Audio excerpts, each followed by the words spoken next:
as anyone can tell you, that is to say, anyone who actually lives on Earth can tell you that people come in all shapes and sizes. And so do video game characters. Oftentimes, games are an escape from the real world, but in order to add realism, variety, and even levity to the worlds and characters that the game makers designed, they make several settings, stories, and characters for us to enjoy. Some of these characters are bold, dashing, heroic figures, and others appear to be slender and sprightly. Today, we will be looking at my top picks for the top 5 fat ladies in video games. Every female game character on this list is both plus-sized, and they all range from a serious character to played out for laughs, from a stereotypically unattractive character to somewhat fetishized. To quote plus-size supermodel Tess Holliday, F your beauty standards.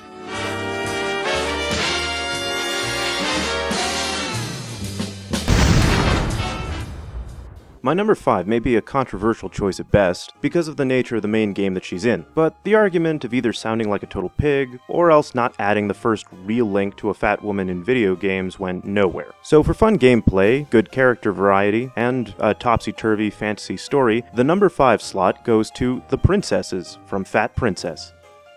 Yeah, kind of obvious, isn't it?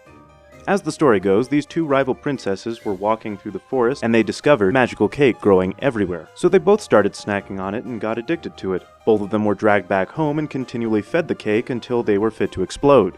Then the two kings, who both presumably couldn't say no to their daughter's addictions, start playing the world's worst game of capture the flag with the princesses, all for power, leverage, and a chance to cure one of the princesses of their affliction. All the while, the soldiers and protectors in the game continue to feed the princesses more and more cake in order to make them heavy and immobile, so that they'll almost be impossible to kidnap and carry away by the other kingdom. The kings fight furiously to have the chance for a well-meaning prince to choose one of their daughters to kiss and break this curse. But ultimately, the prince falls for one of the princesses, kisses her, and the curse doesn't break. Yeah, all of this violence was just because these two bastards couldn't say no to their spoiled and seriously ballooning daughters. But who cares? The princesses were safe in the end, right? Hell, one of them definitely ended up with a nerdy prince. The PlayStation All-Stars Brawler game might be able to act as an empowering sequel to these Capture the Flag Princess titles. She might not be the best character or the best representation of fat ladies in video games, but she's definitely deserving of a spot on this list. 4th place goes to Eunice from Bully. See, remember when I said that these characters were added for diversity as well as levity? Well, this is kind of what I meant. Where Fat Princess has a light and colorful fantasy world, Bully is on the other end of the spectrum. The world that Rockstar created is a dark reflection of a life at a low-end boarding school. It's over the top, mean, you're usually beating down bullies or protecting one clique from another, and I hear the Grand Theft Auto comparison a whole lot, but it puts me more in mind of The Warriors meets Harry Potter. Now, there are quite a few big kids at Bulworth Academy, but only one girl that I could really point to who is also plus-sized, and that would be Eunice. Now, a few fans of the franchise will probably also bring up Edna, the lunch lady, or the fat bearded lady at the Carnival Freak Show. But the fat bearded lady is almost exclusively played for laughs, with no missions really attached to her. The lunch lady has one mission where her character is explored and she tries to have a romantic evening with one of the professors, but still. Eunice is actually fleshed out throughout the entire game. If you're actually paying attention, as you might have guessed, Eunice's outward design is more or less a caricature of what your average unpopular girl is. She's fat, she's got mousy hair, freckles, she seems to move uncoordinatedly, and her voice is actually very deep for a girl.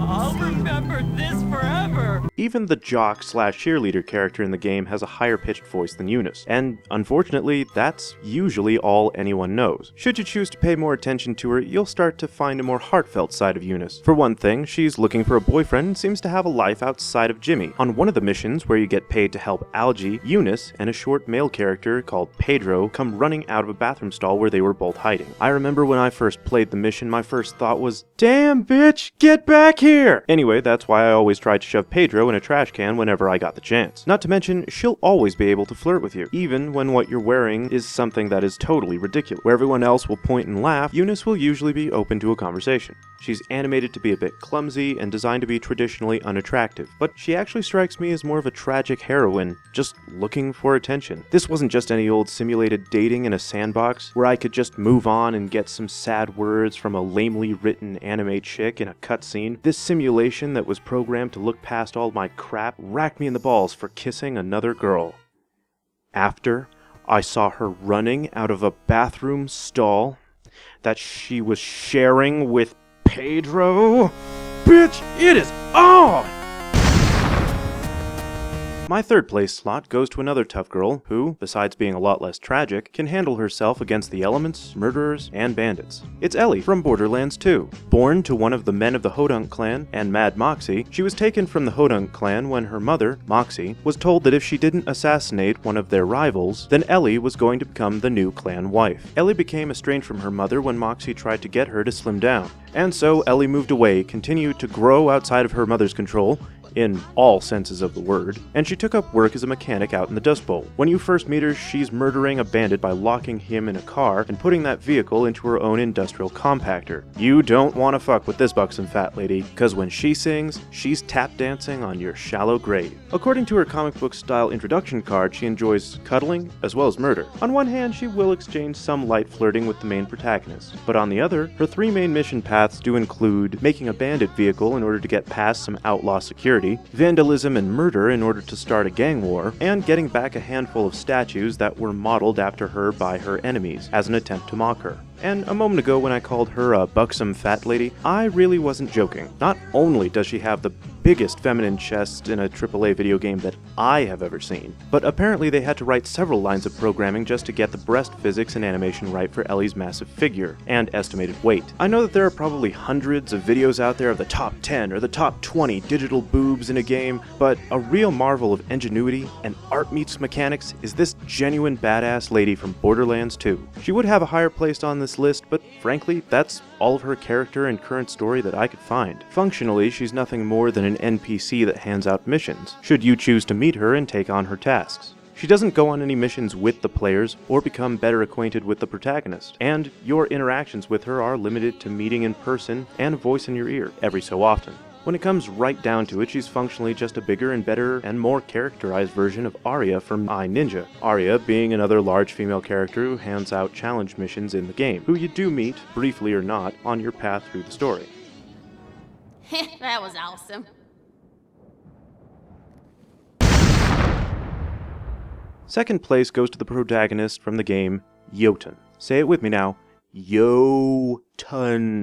Got that? The name comes from the ancient name for frost giants. Get it? Like Jotun, like Jotunheim? Moving on, our second place protagonist is the daring warrior Thora. Thora, it transpires, is a Viking warrior who died in a totally unimpressive way. Maybe she chose to die of old age, maybe she was assassinated in her sleep with no way to defend herself, who knows? But the gods were so unimpressed with her death that they just threw her into limbo right outside of the land of frost giants and said, good luck. And my god, this game is genius. It mixes elements of fighting games, beat-em-ups, and it has a gritty cartoon style like How to Train Your Dragon ran smack into the Lord of the Rings cartoon, and they decided to write another side story for heavy metal, or something. When you get through the game, you'll have seen and possibly fought frost giants, Vanir, Aesir, and the titans of the realm, all just to get a chance at entering into Valhalla. Thora isn't the best characterized protagonist, and her origins for the most part are kind of a mystery. How did she really die? Was she really a Viking in her life at all? A lot of her thoughts and personality are left for us to fill in at the start of the game, but we do know that she is in a bit of a jam for not impressing the gods before her death, so she must maim, kill, and steal the might of the titans that stand in her way. For this, I think of her as a tough female version of Link from the Legend of Zelda series, but why not play the game and judge for yourself? It's already available for PC, and a brand new edition is coming out soon to the PS4, so you should all totally get it. I'm serious. I'm not being paid to spread the word of this or anything, I just highly recommend this game. Jotun.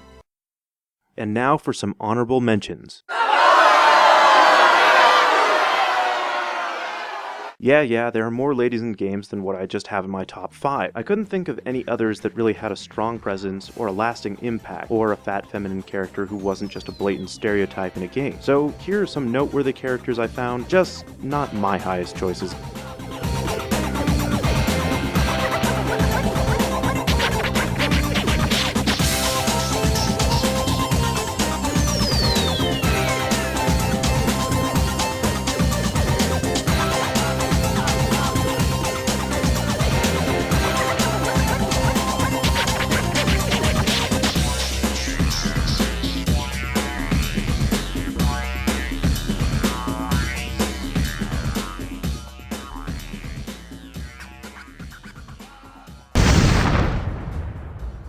Number 1. Now, my first place for a large, robust female character in a video game was actually very easy to choose. She has some actual depth without being 100% tragic.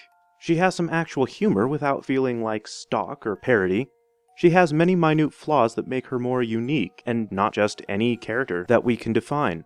And she has an arc, from young rebel trying to break out to a wise warrior willing to make the world a better place. What's more, the developers could have made her the protagonist of her own game, and it would have been that much better for it. For being overall a likable character, a friend, and a companion, tough but not romanceable, not sure if that's good or bad, my first and best pick for number 1 fat woman in a video game goes to Hammer from Fable 2. When you first meet her, she's serving the Abbey of Oakvale as their strong pacifist monk. And she's, well, huge. She's shown to have more girth and a greater height than the guards in the game. When you return from the Spire prison after several years have gone by, Hammer is possibly even bigger and stronger, to show the progression of time that's gone by, of course, as it's also possible that the main character can level up and change his or her own stature as well before meeting Hammer again. It's quickly shown that she's actually quite friendly, has a good nature, and she has a liking for beer and other types of ale. You first help her to gather water so that the Abbey can sprout a new mighty oak from a small golden acorn. When her father is suddenly murdered, she blames her father's unwillingness to act and the teachings of the pacifist Abbey for his death. She decides to join Teresa and the hero on a quest to take down Lord Lucian, her would-be kidnapper.